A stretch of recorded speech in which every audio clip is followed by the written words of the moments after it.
Good afternoon. I'm George Latimer, Westchester County Executive, and welcome to our Westchester Weekly Update.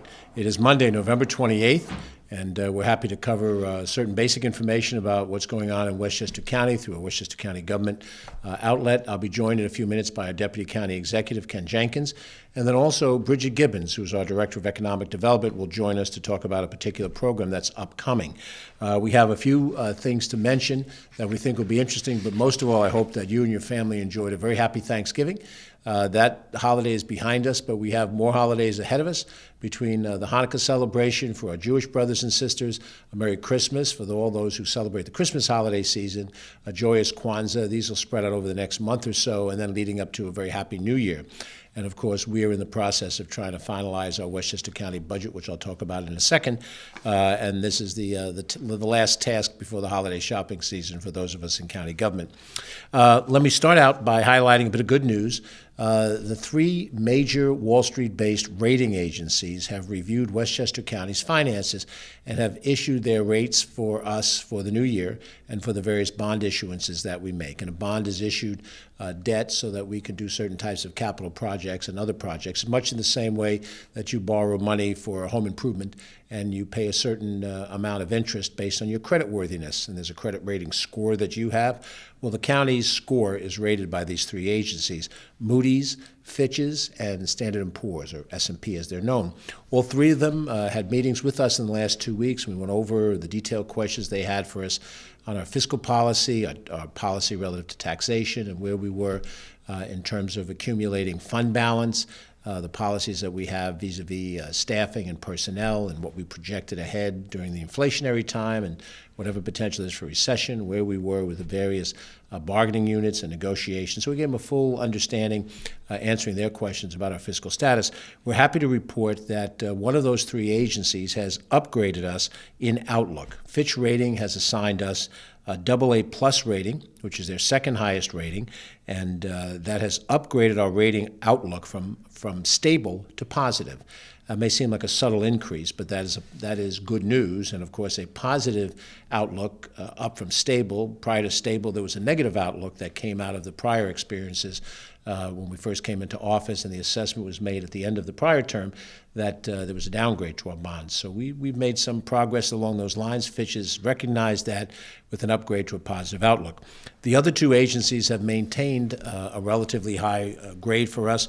Moody's assigns us a AA1 status, again, one level below AAA, and Standard & Poor's maintains our AA plus rating, again, the second highest outcome, the highest outcome being a AAA bond rating. So we're very encouraged that these are three bits of good news.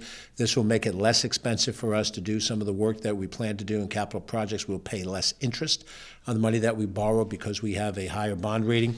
And then also, the higher the bond rating, the more likely it is that the offerings that we make will be picked up out in the marketplace. We'll have much less difficulty getting financing. Now, none of us can predict what's going to happen with the national economy. We understand that we're in a difficult time, and having the highest possible bond ratings advantages us in a market where the buyers of these bonds will be very selective about which ones they take, and Westchester's we put ourselves in a good position. So I'm happy to report that information. It's a continuation of the efforts that we've made to stabilize our finances, and we intend to continue through the rest of this administration to try to make the decisions necessary, as we've talked about in the county budget. No one-shots to finance the budget, no effort to borrow money to pay for ongoing obligations such as pension costs or certiorari reimbursements, all of those things representing what we think is a stable fiscal policy. We've had stable policies for many years in Westchester County government. We deviated from that a bit. Now we're getting back on the track, and we're hopeful that that is good news. Also, we'll just report, which we've reported before, but we'll report again over the course of the next month. We've got some very exciting things going on in our various parks, and you should just make a note of this, because as you're looking for things to do, if you have kids or grandkids in my age category, you want to come up with some interesting things to do with the holiday season. Let me remind you of some things that are going on at Westchester County Parks. At Lasden Park in Somers, located on Route 35, which is sort of the main east-west artery throughout northern Westchester. At Lasden Park, they have their annual Holidays on the Hill train show. It's a model railroading route that goes through the Lasden Arboretum where they have all different plants, trees, and so forth. It's a lovely setting and environment. Great time to take the kids. They'll enjoy it, or grown adults, too. Tickets are on sale now. They're only available at lasdenpark.org. This information will probably show up on your screen in a second or two. But the conservatory is really gorgeous in and of itself, and the plants and the environment. And there's 12 multi-level tracks. This is every little kid that ever had model railroading's dream.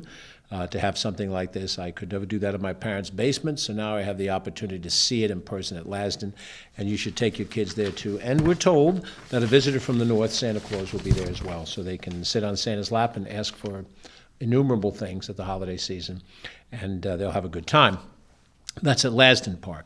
Kensico Dam Plaza, which is a little more centrally located in the county, Bronx River Parkway, not just down the road from Route 22, north of White Plains, south of Armonk, and south of Valhalla. We have our annual Winter Wonderland Holiday Light Extravaganza, and for the third straight year, it is a drive-through event. We adjusted to the drive-through because of COVID, and it was really well received by people. They pack the car up with kids, grandma, grandpa, if they want to ride along and drive through the lit route. Ken Jenkins was there to do the ceremonial startup last Friday. It is now on display through Sunday, January 1st, most nights. But, call ahead, double check. Tickets are available now, and it's a per-car ticket. So you have one person in the car, you have 12 people in the car, assuming you have 12 seats in the car, and you can get them all together. www.wonderland.com will get you information, hopefully again on your screen.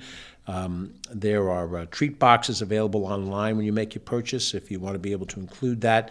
And we want to thank the Westchester County Parks Foundation for their generosity in making this happen alongside of our County Parks and Recreation Department for the work that they have. So that's number 2. Number 3 on your list, Muscoot Farms. We're back up north again, this time on Route 100, also in Somers, south of Route 35. If you come north out of Millwood section of Newcastle, you'll come into the area. They have their Holiday Lights on the Farm program, and that's on Fridays and Saturdays in the evening from 5 to 8. And so pick Fridays and Saturday nights from now. Right through the period just before Christmas time, the farm, and it is a working farm. There are all sorts of animals there. Little kids will enjoy just seeing the farm animals. There's snacks and crafts, and they see the place decorated holiday lights. It is really a lot of fun. Those are all terrific things. Those 3 things, Muscoot Farms, Lasden Park, and the Winter Wonderland at Kensico Dam Plaza. Put it on your list for things of the holiday season. Our county parks nature centers are open. They're available for you to come and enjoy. There's Cranberry Lake Preserve in North White Plains. We have Lenoir Preserve in Yonkers. We have 2 of them in the city of Rye, the Edith G. Reed Wildlife Sanctuary just north of Playland in the Playland Complex. And then further down on US 1 above the Mamaroneck border, the Marshlands Conservancy.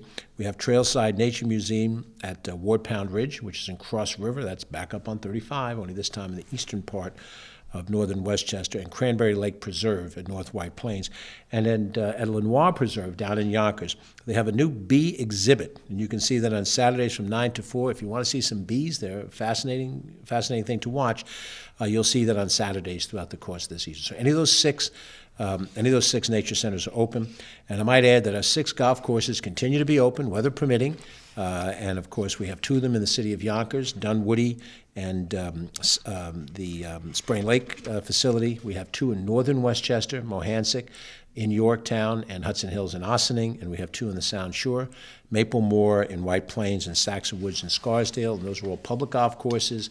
You can play a wonderful round of golf for a lot less expense than you would if you were doing it in a private club setting.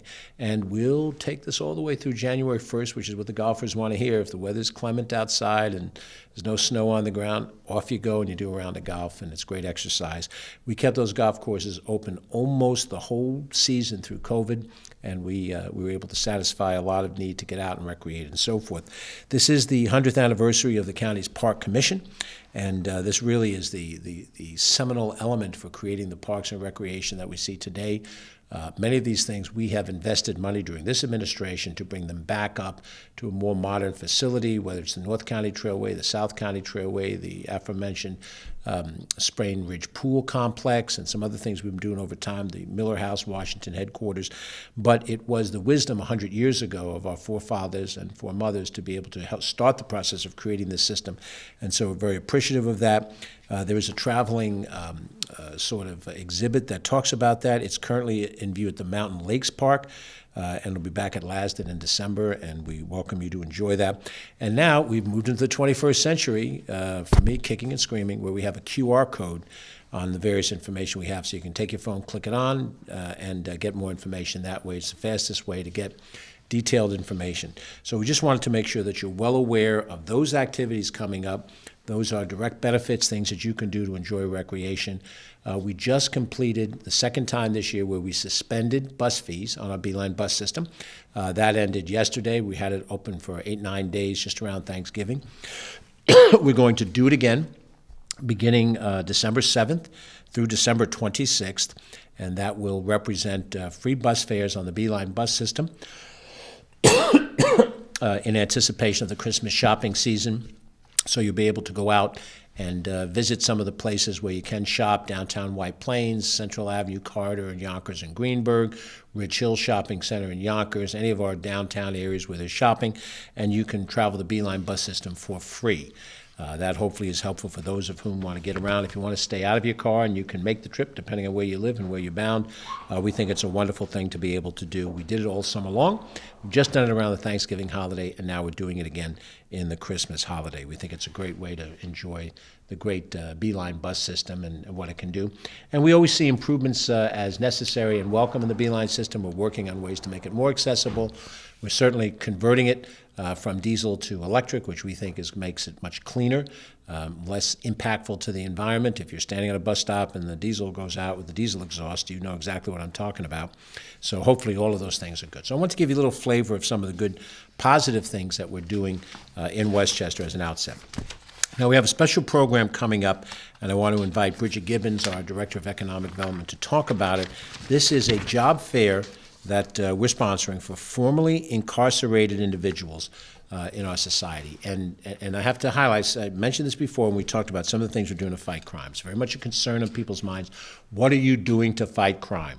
And a lot of this debate is coming over some of the state policies. But from a county government standpoint, the work and how we deploy our police department, our corrections department, and our probation department are functional ways to reduce the amount of crime. And one of those ways is for those people that are incarcerated in prison, who will be let out when they complete their debt to society, to give them a path to a different life, a better life, which represents the kind of opportunity to stay on the correct side of the law and be able to be a productive citizen and a person that can contribute to the society. So this job fair, Bridget will tell us a little bit about. Bridget, thank you for being with us today. Thank you, County Executive. The mission of one of the missions of the Office of Economic Development is to implement programs and conduct events to help Westchester County's economy grow. We're always listening to the business community and to our residents and responding to their needs that they express to us. In 2022, one of the critical needs that our businesses have expressed is the inability to hire employees. At the same time, we're invested in connecting residents to meaningful employment and fully committed to inclusive employment. Today, we're happy to announce that we will be conducting a job fair for formerly incarcerated and justice-impacted individuals. The event will take place Wednesday, November 30th from 10 to 2 at the Yonkers Riverfront Library at 1 Larkin Circle in Yonkers. There will be a brief panel discussion at the beginning featuring an employer who has found success in fair chance hiring and reentry experts from the Westchester County Department of Corrections and the Westchester Library System. For this event, we're partnering with Andre Part, who himself is formerly incarcerated and the founder of ConConnect, the first professional networking platform for the formerly incarcerated, and he's also a graduate of our Element 46 entrepreneurship program. Exhibiting at this job fair are companies that are open to meeting new talent and employing individuals who are working through the reentry process, such as Adidas and Verizon.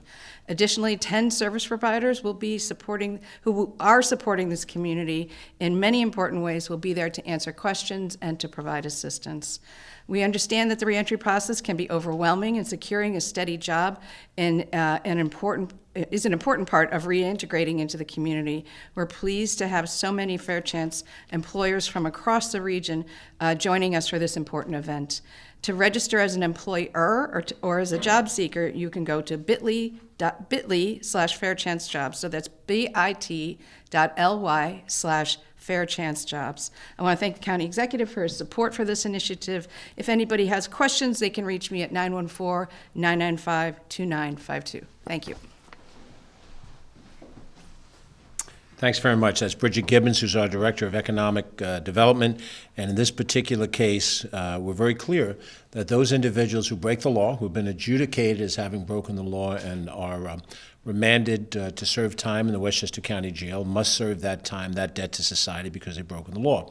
But we also know that we want them to not break the law in the future. We don't want them to repeat criminal behavior. We want them to have a new path on life and an opportunity to live productively in the society. That makes you safer if those individuals aren't back out to commit a crime, but rather back out to live a different type of life. So this is a very productive effort, and because there is so many issues now in our society with trying to get enough people in the workforce, we view this as an opportunity when we have places like Adidas and Verizon that are willing to come and meet individuals and potentially hire those individuals. We think that's a good marriage of a couple of different areas of public policy. So all of that, for our sake, is good. I've been joined by Ken Jenkins, our Deputy County Executive, and he's going to talk about how we look at observing World AIDS Day, which is coming up a little later this week on the 1st of December. Ken. Thanks, George.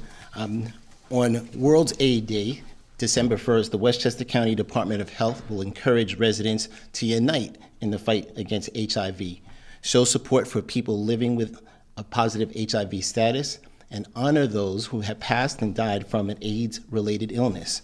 So we are encouraging residents to wear a red ribbon to commemorate World AIDS Day and the continued fights against AIDS. An estimated 1.2 million Americans are living with HIV, and 13% of them don't know it and need testing, according to HIV.gov. The Westchester County Department of Health reminds residents to get tested for the disease. Free and rapid and regular HIV testing and PrEP services are offered by the Health Department at 134 Court Street in White Plains, and certainly residents can call the Health Department at 914-995-5800 for the dates and times, or they can always view this clinic schedule at westchestergov.com/health. Through a partnership with the Urban League of Westchester, the Health Department offers free rapid HIV testing on site and a syringe exchange program at 4 Wilson Place in Mount Vernon. HIV remains a nationwide and a worldwide epidemic. HIV.gov estimates that 38 million people worldwide are living with HIV. Although there are effective treatments for HIV, there is still no known cure for HIV, and there's not a vaccine to prevent it. So it's critically important for everyone to take advantage and look around for HIV.gov and participate and celebrate and recognize those that we've lost from HIV on December 1st, World Health Day. So wear red ribbons and continue that level of support from around the world. Thanks. Thank you very much. Ken Jenkins, our Deputy County Executive, will be back in a second with some more information. So since we're on the topic of health, we have not used this report as we did initially to give a constant report on the status of the COVID infections. We have seen a stabilization now over the last 5 months in which our number of active COVID cases are a little below 2,000 cases. It really has not changed since April of this year, and we're now sitting in November, 7 months later. We have seen in the last 2 Novembers that were COVID Novembers, a spike that started to happen in the month of November. That has not happened through November. We're just about completed with the month. The weather has turned a bit colder, but that spike has not yet happened. Now, we are looking at what the impact of the Thanksgiving holiday will be, and then the coming Christmas holiday, and whether or not we'll see a spike that involves people who get closer together and because their interaction might come down with COVID. But we're encouraged by the fact that we've gone a long period of time with a minimal amount of cases compared to what we had a year ago or 2 years ago. We've also seen the level of hospitalization stay fairly static, a little higher as we've gone into the wintertime, but not much. Still under 10% hospitalization, which is an encouraging sign. That means of every 100 people that get tested positive, 90 of them recover without ever having to be hospitalized. That's what the percentage situation, that's an encouraging percentage. The other element is we're still in roughly the single digits, high single digits in terms of infections. So of 100 people that are tested for COVID, 90 plus of them come out negative, and less than 10 come out positive. So, and then of the 10 that are positive, less than 10% of that wind up hospitalized. We still suffer some fatalities due to COVID. It is a fairly small number. Every death is a tragedy, and if it's a person that you know and loved one, it is a heartbreaking tragedy. But as a societal situation, we have been able to avoid now lockdowns and mandatory this or mandatory that because we have been adjusting to the changing circumstances. Certainly our government has done that. We've done everything we can to avoid overreacting or underreacting to this, and we think now as we approach in March, our third year anniversary, that we've done a very good job given the fact that we had the largest initial outbreak of tracked cases of COVID. So we're encouraged by that. But we continue to vaccinate, and we have a couple of clinics coming up, and they're both COVID vaccinations and flu vaccinations. For those who noted this, I'm not sure many did, about a month and a half ago, 2 months ago, I managed to get both my COVID booster, the bivalent booster, and my annual flu shot in each of the two arms administered by Dr. Charlene Amler, who is our terrific Commissioner of Public Health. And I have not gotten either the flu or COVID during that period of time, so I consider that a successful vaccination. We have COVID and flu clinics coming up. In New Rochelle, the Boys and Girls Club, the Mascaro Clubhouse in the west end of New Rochelle, of the gym entrance, that's 79 7th Street in New Rochelle. That location is scheduled for clinics on Wednesday, December 7th, in the middle of the day from 11:30 to 2:30, and then after school on Wednesday, December 14th from 3:30 to 6:30. And so you can get shots in New Rochelle at that location. Of course, here in downtown White Plains, our County Department of Health clinic, located at 134 Court Street, just about a block and a half away from where we are now. We continue to do it Mondays from 9 to 12, and on Fridays from 9 a.m. to 3 p.m. throughout the course of the month up to the holiday season. There'll be no Friday clinics on the 23rd or the 30th of December, but we look forward to having those opportunities. And if you have any questions, you can certainly call the Westchester County Health Department. And then, of course, we're going to be over in Yonkers on 2 dates, Thursday, December 1st and Thursday, December 22nd at the Yonkers Riverfront Library, right down in Larkin Plaza, 2 p.m. to 6:30 p.m. We hope that having a presence, obviously in White Plains and New Rochelle and Yonkers, will help the larger population centers. And if we see that there's an opportunity for us to be in other parts of the county where we can get a volume of people to vaccinate, you don't have to come through the county process anymore. We didn't need the county center for that purpose anymore, and you can get vaccinations from your pharmacy, from your local medical professionals, from a hospital, but we try to sort of complement that by having some of these different clinics around that we think will be helpful.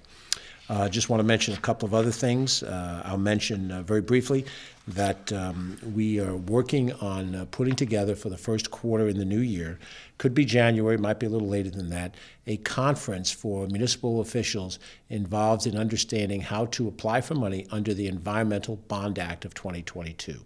That was on the ballot, flipped it over, and people voted for it here in Westchester County, almost 3-to-1 margin. And they now have a fund that will be funded at $4.2 billion worth of resources to help assist in a whole list of fundable environmental projects. But knowing that these are competitions and the state will lay out its game plan in the new year, we intend to have a conference most likely in that first quarter of the new year. And this is to help implement that which we talked so much about during the context of the last fall campaign. And now that it's passed, that we just don't treat it as, well, something passed, that's good. Let's figure out now how we can use that money to help fund necessary projects.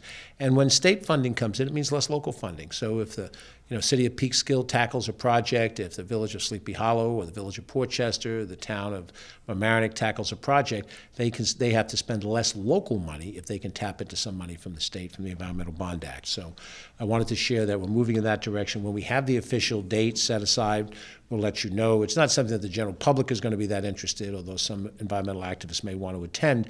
But it's really targeted for those municipal officials that have programs and projects that they want to implement, and how would they go about getting additional money for that. So that's on our docket coming up.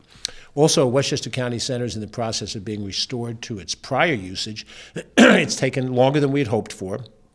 And we're told that the supply chain issues that we hear so much about has made it difficult for us to get a new floor to replace the quite damaged floor that we had that was the underpinning for the hospitalization structure at the county center. So before we can go back to play basketball or even use it for other civilian purposes, we have to get that new floor in. There's also a cooling system, a chiller that's needed in order to have meetings in the summertime in the building where it gets pretty hot, and we're still waiting for that on order. Hopefully when those things happen, we'll be in a position to fully open up and accept bookings. We certainly can take certain bookings now in the off seasons that may not require the floor to be in place in the main room. We have breakout rooms. We have the little theater upstairs, so those rooms are operative.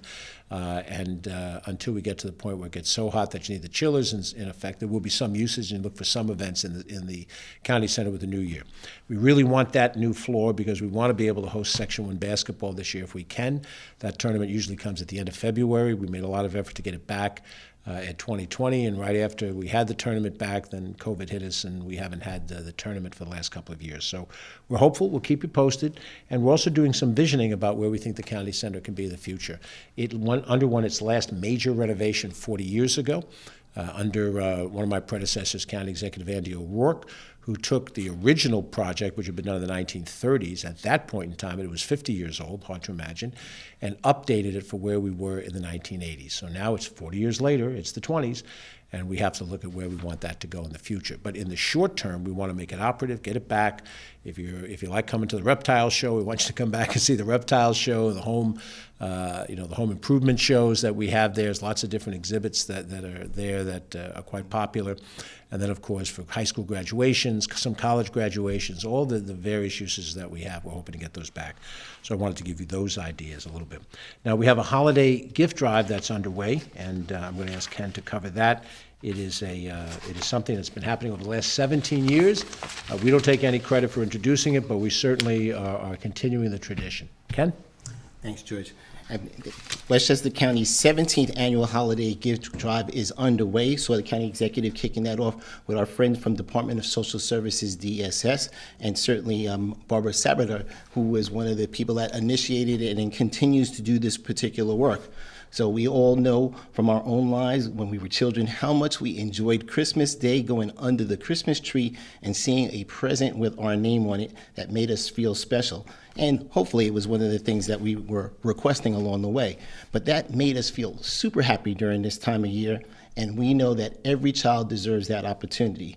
So drop boxes for unwrapped gifts appropriate for ages from newborn to 21 years of age will be located in the lobby of the building here at 148 Martine Avenue in the McCallion Office Building in White Plains, as well as Department of Social Services district offices in White Plains, Yonkers, Mount Vernon, and Peekskill through December 14th. Please, please, no stuffed animals or any violent toys. So monetary donations are also accepted in the forms of a gift card or Zelle, or checks that are made payable to the Westchester Child Welfare Holiday Fund. That information is going to be on the screen, as well as on the website that you can get that information for. The county cares for over 900 children through various programs, including 280 in foster care and nearly 400 in the county's homeless programs, as well as children receiving protective and preventative services. Donated gifts will be distributed to the children in these programs at the end of the drive. Again, it's such an important program that Barbara Sabater, Commissioner Leonard Towns, and all of the folks at DSS participate so mightily in, but it's an opportunity for us in Westchester County to help those folks that may not have the same opportunities as all of us. Taking advantage of today, that is Cyber Monday, and being able to take advantage and do some shopping online, and certainly get some of those gifts that you can drop off at any one of the locations, as well as there's a direct cash contribution with Zelle, and that information is online. Please, please, please, to help support the people, the children that need this particular effort for all of us at this holiday season. Thanks, George. Very good. I believe we'll close out our report today by talking a little bit about some of the legislative issues that are at hand in Westchester County. And I should reference, as I've often done, that both Ken and I have served as members of the Westchester County Board of Legislators. Ken had an 11-year career there and served as its chairman for 4 years. I served there for 13 years and served for 4 years as chairman as well. And that gives us a great understanding of the legislative function, even though now we function in the executive branch, which is a separate, equal branch of government. Board of Legislators has right now 3 issues of differing size and scope that will ultimately come to the administration for my action as county executive. The one that we've talked about already quite a bit is the 2023 county budget. We submitted the capital budget back in October. We've submitted the operating budget on November 10th. And now the Board of Legislators is going through their review of it. They've had one public input session already. They have another one coming up this Wednesday in Chappaqua. And you can consult all the details by looking at the Westchester Board of Legislators website. You can access it through westchestergov.com or on its own by searching Westchester Legislators, and you'll see exactly what the information is and how you can interact. And you're welcome to give to the input to the Board of Legislators as you see fit. The budget that we presented to the board is a $2.376 billion budget. It represents a decrease for the 4th straight year in our county property tax levy. I know that people out there don't believe it because they just have a mindset that facts don't exist. But in this particular case, it is for the 4th straight year a reduction in the overall county property tax levy. But it also involves funding each different program at different levels. And the Board of Legislators is entitled to make adjustments to those things. And they will have their discussions, which will become a little more profound in the next few weeks. Next week will be a big week for their review. They have a major day coming up where they're going to discuss additions to the board, to the budget, both on the revenue side and the expense side. And then they have targeted Monday, December 12th, the day to have sort of full resolution of everything and a completion of the budget review. At that point in time, that will come for us for our review. We have the power to veto the budget. We have the power to line item veto any additional area of spending that the board might attach to. Our experience over the last 4 years in this administration is that we negotiate out those things with the board, and we accede to some of their requests and we push back on some of the requests. That's a normal give and take of life, and we've been able to operate without use of a veto pen, and I think in a cooperative environment. And I do think Ken and I both respect the prerogatives of the legislature because we exerted those.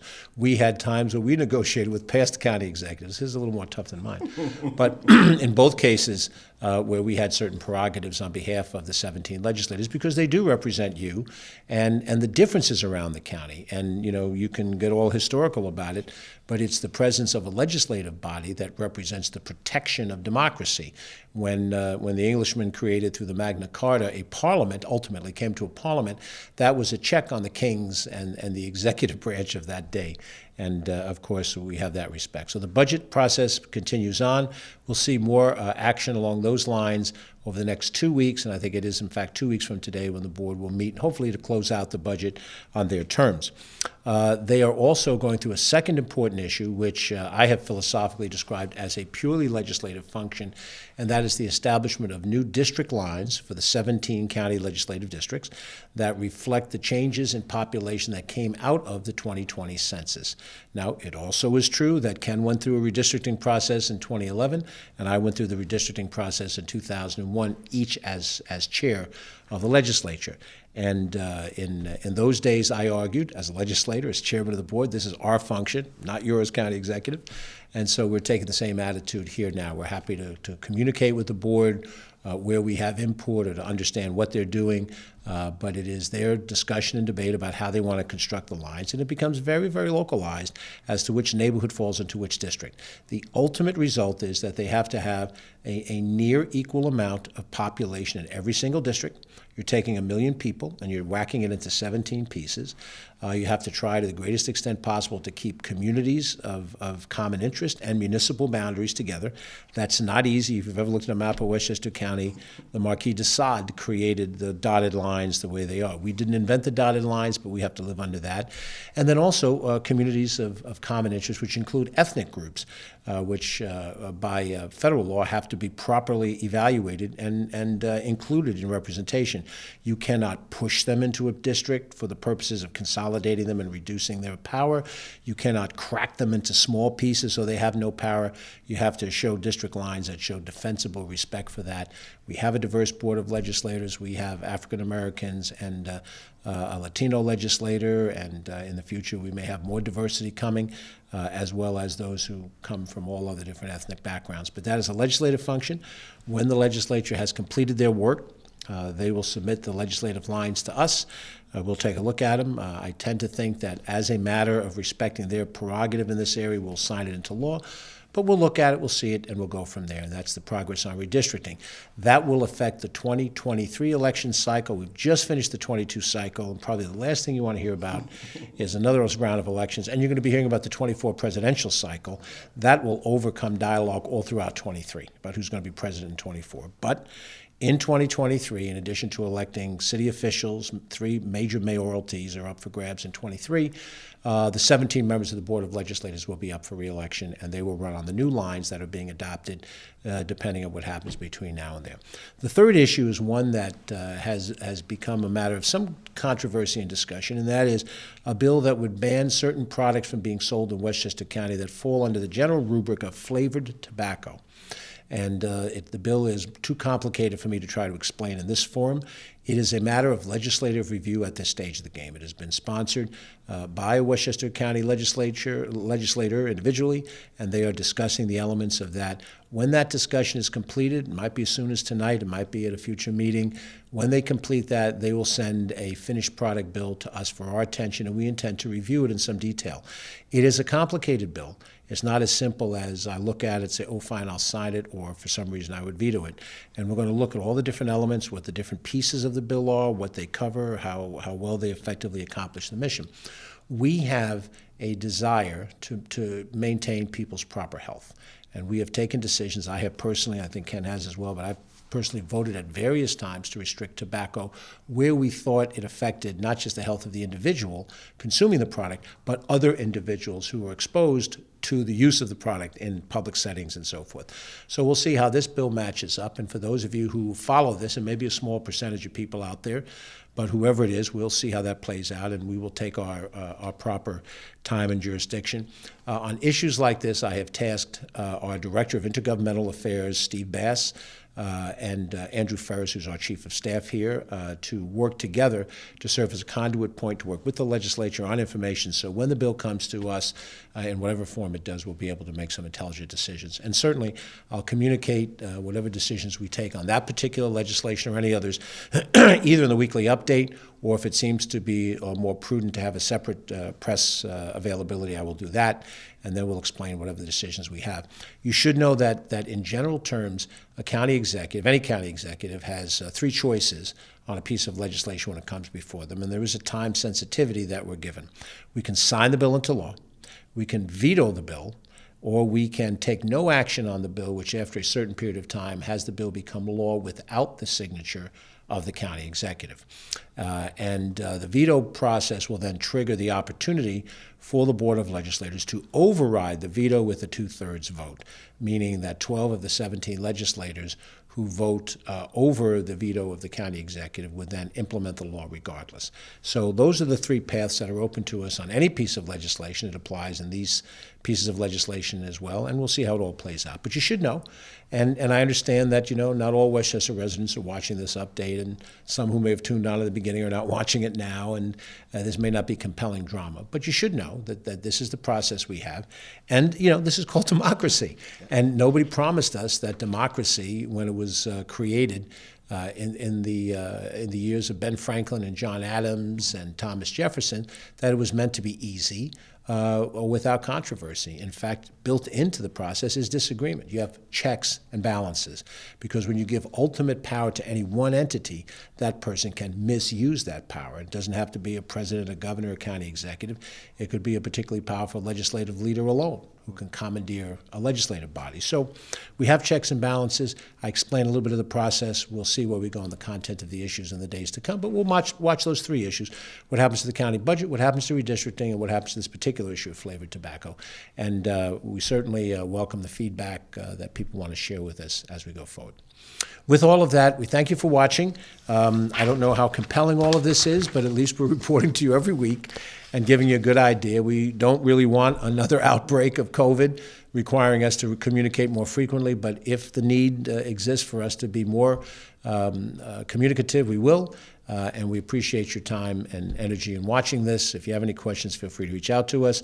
And anybody from the press can speak to Catherine Chaffee, our Director of Communications, 995-2932. She'll be happy to take any questions that you may have. We hope you've had a wonderful Thanksgiving. We hope you're getting ready for a very happy Hanukkah, a joyous Kwanzaa, a Merry Christmas, and a Happy New Year. And we'll probably get to say that 4 more times. I'm George Latimer, Westchester County Executive. Thank you for watching, and have a good day.